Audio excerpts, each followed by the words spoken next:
मोदी की गारंटी, वो पार्टी का नाम भी नहीं बोलते। मोदी है तो मुमकिन है, मोदी है तो एक गारंटी है। अरे ये गारंटी तो हमारा शब्द है, मोदी ने चुरा लिया। लोकसभा चुनाव को लेकर कांग्रेस ने गुरुवार को अपना घोषणा पत्र जारी कर दिया है, जिसे न्याय पत्र का नाम दिया गया है। कांग्रेस अध्यक्ष मल्लिकार्जुन खड़गे ने पार्टी का घोषणा पत्र जारी करते हुए 25 गारंटी दी है। कांग्रेस ने महिला, किसान, बेरोजगार और नौजवानों को साधने के लिए बड़ा दांव चला है। सत्ता में आने से देश में जातिगत जनगणना कराने और आरक्षण में 50% लिमिट को समाप्त करने का वादा किया है।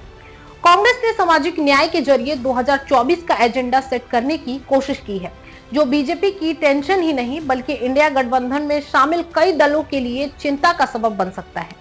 2024 के लोकसभा चुनाव में बीजेपी से मुकाबला करने के लिए कांग्रेस ने अपनी रणनीति में बड़ा बदलाव किया है। कांग्रेस ने घोषणा पत्र में कहा कि आदिवासी, दलित और पिछड़े वर्ग की आबादी लगभग 70% है, लेकिन अच्छी नौकरी, अच्छे व्यवसाय और ऊंचे पदों पर उनकी भागीदारी कम है। किसी भी आधुनिक समाज में जन्म के आधार पर असमानता और भेदभाव बर्दाश्त नहीं किया जा सकता।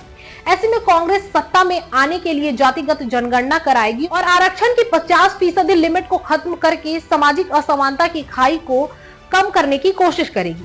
सामाजिक न्याय की दिशा में कदम बढ़ाकर कांग्रेस ने ओबीसी राजनीति पर आगे बढ़ने की रणनीति बनाई है। बता दें कि आजादी के बाद से कांग्रेस की पूरी सियासत उच्च जातियों और गरीबों के इर्द गिर्द सिमट रही है।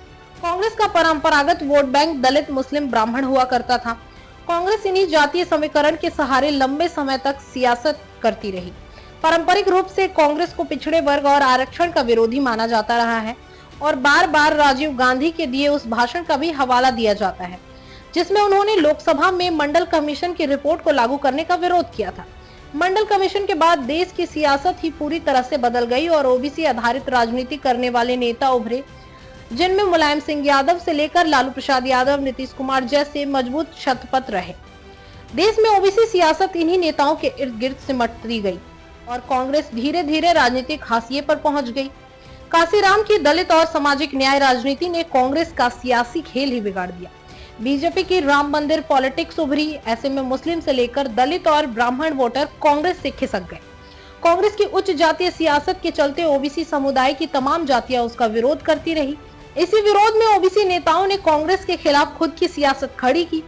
कांग्रेस के विरोध में सपा से लेकर आरजेडी और बसपा तक बनी, जिनका सियासी एजेंडा सामाजिक न्याय ही रहा। सपा के संस्थापक मुलायम सिंह यादव उत्तर प्रदेश में ओबीसी राजनीति को लेकर आगे बढ़े। कांसीराम ने देश भर में दलित और अति पिछड़ों के बीच सियासत चेतना जगाने का काम किया। आरजेडी के संस्थापक लालू प्रसाद यादव की पूरी पॉलिटिक्स ओबीसी केंद्रित रही और बिहार में अपना सियासी आधार बनाया। इसके अलावा डीएमके की पूरी सियासत से ही सामाजिक न्याय पर आधारित रही। कांग्रेस की रणनीति के लिहाज से ओबीसी काफी अहम है, जिसके चलते ही पार्टी अपना पूरा फोकस पिछड़ा वर्ग पर करने की रणनीति बनाई है।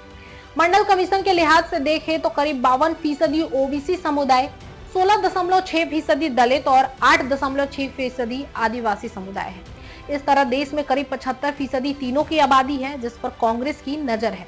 देश में दलित, ओबीसी समुदाय किसी भी राजनीतिक दल का चुनाव में खेल बनाने और बिगाड़ने की ताकत रखते हैं। ऐसे में कांग्रेस सामाजिक न्याय के सहारे उन्हें अपने साथ जोड़ने की कवायदत में है, जिसके लिए जातिगत जनगणना और 50% आरक्षण लिमिट को खत्म करने का वादा किया है। कांग्रेस अगर ओबीसी समुदाय को साधने में सफल हो जाती है तो बीजेपी ही नहीं, ओबीसी की सियासत करने वाले कई क्षेत्रीय दलों के लिए भी सियासी संकट खड़ा हो सकता है।